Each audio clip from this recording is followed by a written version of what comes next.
మావా ఫైనల్లీ మనం ఎంతో ఈగర్గా వెయిట్ చేస్తున్న పుష్ప 2 ట్రైలర్ అయితే వచ్చేసింది మావా.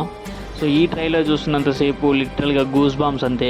సో ట్రైలర్లో డీటెయిల్గా చూసుకున్నట్టయితే పుష్ప 1లో పుష్ప ఎవరినైతే టార్గెట్ చేశాడో, సో పుష్ప 2లో ప్రతి ఒక్కరు తిరిగి ఇప్పుడు పుష్పాని టార్గెట్ చేస్తున్నట్టయితే క్లారిటీగా తెలుస్తుంది. అండ్ పుష్ప 2లో రష్మిక గారి క్యారెక్టర్ కానివ్వండి అండ్ ఆమె స్క్రీన్ ప్లే కానివ్వండి కొంచెం లెంతీగా కనిపిస్తుంది.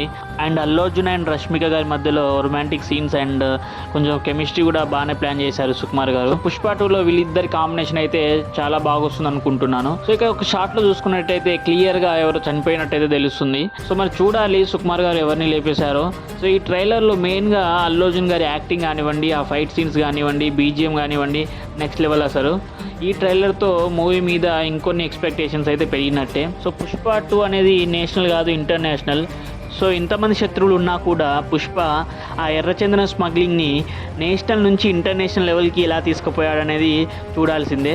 సో దానికోసం December 5th వరకు వెయిట్ చేయాల్సిందే. సో నాకు అనిపించింది ఏంటంటే పర్సనల్గా ఈ ట్రైలరే కాకుండా రిలీజ్కి ఇంకో 3-4 డేస్కి ముందు లేకపోతే 1 వీక్ ముందు ఇంకో రిలీజ్ ట్రైలర్ అనేది రిలీజ్ చేస్తే ఇంకా బాగుంటుందని నాకు అనిపించింది. ఎందుకంటే ఈ ట్రైలర్ బాగుంది, బట్ ఇంకా మాస్ ఆడియన్స్ ఎక్స్పెక్టేషన్స్ కంటే మించి రిలీజ్ చేస్తే ఇంకా బాగా హైప్ అయ్యింది సినిమాకి. సో ఈ ట్రైలర్ చూశాక మీకు ఎలా అనిపించిందో కింద కామెంట్ చేసి. మా పుష్ప 2కి Day 1 కొంచెం పాజిటివ్ టాక్ వచ్చినా కూడా అది పక్కా 2000 crores కొట్టబోతుంది అన్నట్టు తెలుస్తుంది.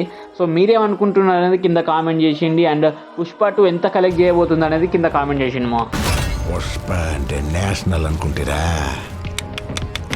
ఇంటర్నేషనల్.